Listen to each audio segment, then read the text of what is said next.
Bonjour tout le monde. Dans cette vidéo, nous allons faire une deuxième partie à la vidéo que j'avais déjà publiée sur les nombres premiers, dans laquelle nous avons implémenté une fonction isPrime qui permet de dire si un nombre entier est premier ou pas. Juste pour rappel, il existe toujours ici. Si on lui passe un nombre premier, donc 56 apparemment c'est pas un nombre premier, donc on va faire un autre 59. Voilà, donc ça c'est un nombre premier. 56, j'ai oublié, il est divisible par 3. Très bien. Donc là, dans la suite de cette première partie, j'ai décidé de faire une deuxième vidéo dans laquelle on va pousser un peu l'application un peu plus loin.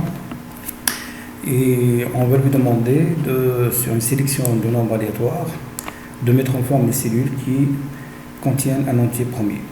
Alors comment ça va se passer? Donc là j'ai sélectionné une partie de la feuille Excel dans laquelle je vais générer des nombres aléatoires entiers. Donc pour cela je vais utiliser la fonction allier entre bandes. Je vais lui demander de générer des nombres aléatoires entre 1 et 1000.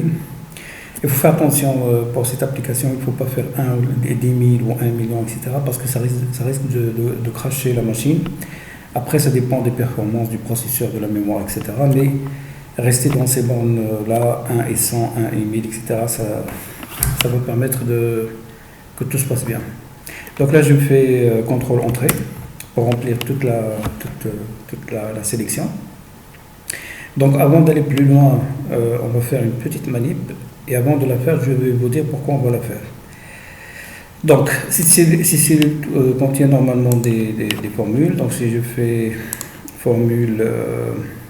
afficher les formules, vous voyez bien que toutes ces cellules contiennent la formule.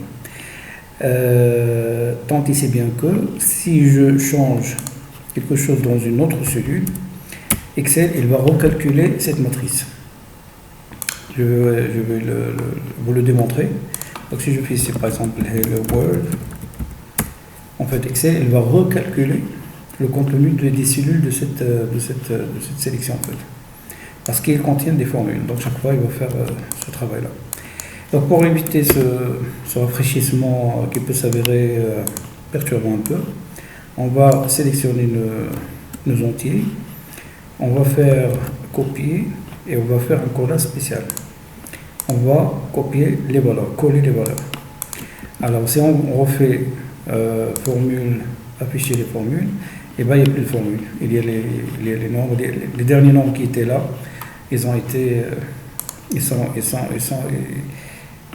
c'est la référence de ces cellules, il n'y a plus de formule en fait. Et donc si on change quelque chose ailleurs, bah, la matrice reste la même. Donc il n'y a pas de problème de rafraîchissement. Parfait, donc je vais faire une parenthèse par rapport à cette manip et on passe à ce qu'on veut faire dans cet exercice aujourd'hui. Alors l'idée c'est quoi? L'idée c'est que quand je sélectionne ces nombres, je veux faire une macro qui va highlighter, c'est-à-dire il va mettre en surbrillance les cellules qui contiennent les nombres premiers. Donc c'est en gros le but de l'exercice. Donc la macro je l'ai déjà faite. Je vais juste vous la présenter. Le code il est assez simple. C'est l'occasion aussi pour rappeler la différence entre les fonctions et les macros, les subroutines. Les subroutines, vous pouvez les appeler aussi macros. Donc c'est les macros classiques d'Excel.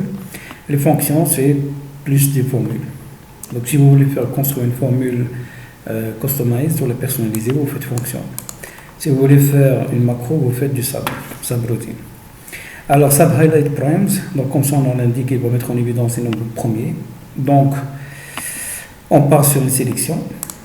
Donc vous savez que dans VBA, une sélection c'est un objet à part entière. Donc ça c'est ce que je viens de sélectionner. Donc c'est l'objet sélection qui a des attributs, il a des propriétés et il a des méthodes. Très bien. Donc là on va définir une petite variable myCell qui va nous permettre de parcourir cette sélection. Donc la première chose, si jamais il y a déjà du color de background quelque part, on va les éliminer. Donc c'est ce que fait cette première instruction là. Donc le interior color, on va faire XNone, c'est-à-dire il va éliminer tout background possible si l'on existe. Après on va faire une petite boucle for each. Donc là on va parcourir toute la sélection cellule par cellule. On va vérifier si le contenu de la cellule est premier, si c'est le cas. Et ben on va mettre un background jaune de la cellule en question. Et ainsi de suite jusqu'à ce qu'on se termine avec toutes les cellules de la sélection. Donc c'est en gros ce que va faire cette macro. Donc on va passer à l'application. Donc on va sélectionner le nombre aléatoire que nous venons de générer.